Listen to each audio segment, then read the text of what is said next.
নমস্কার বন্ধুরা, রন্ধনে বন্ধনে আপনাদের অনেক অনেক স্বাগত।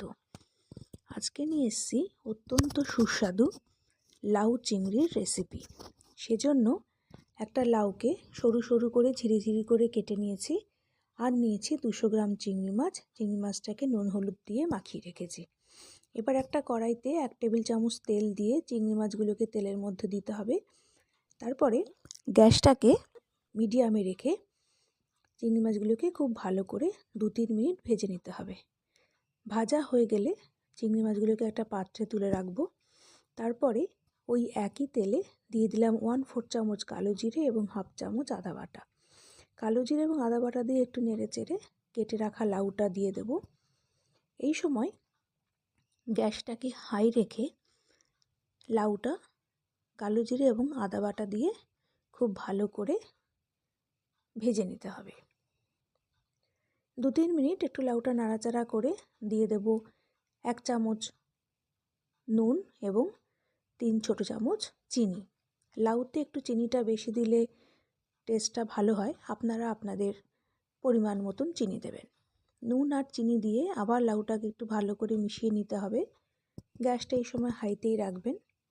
কিছুক্ষণ নেড়ে চেড়ে 5 মিনিটের জন্য ঢাকা দিয়ে রেখে দেবো গ্যাসটা সিম করে। 5 মিনিট পর দেখুন ঢাকা খুলে নিয়েছি, লাউ থেকে কতটা জল বেরিয়েছে।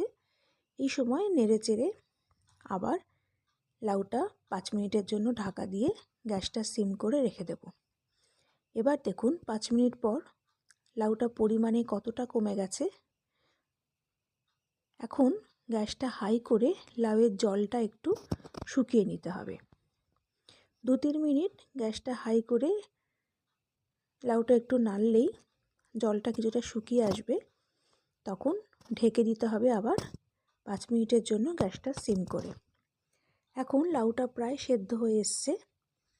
এই সময় দিয়ে দেব ভেজে রাখা চিংড়ি মাছগুলো। চিংড়ি মাছগুলো দিয়ে লাউটার সঙ্গে খুব ভালো করে মিশিয়ে নিতে হবে। গ্যাসটাকে এই সময় হাইতেই রাখবেন।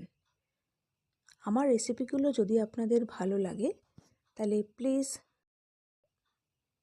লাইক এবং শেয়ার করার অনুরোধ করছি, আর প্লিজ আমার চ্যানেলটাকে সাবস্ক্রাইব করার অনুরোধ করছি। সাবস্ক্রাইব করে বেল আইকনটা প্রেস করে দেবেন, যাতে পরবর্তী রেসিপিগুলো আপলোড করলে আপনাদের কাছে নোটিফিকেশান পৌঁছে যায়।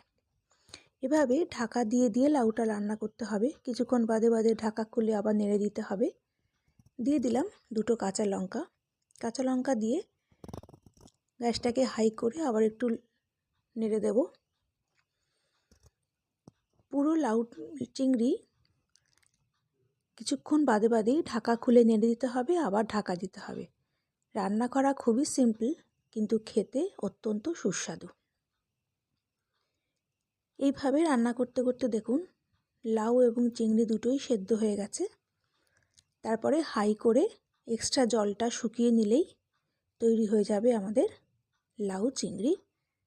রেডি হয়ে গেল সার্ভ করার জন্য। আশা করি আমার আজকের রেসিপিটি আপনাদের ভালো লেগেছে।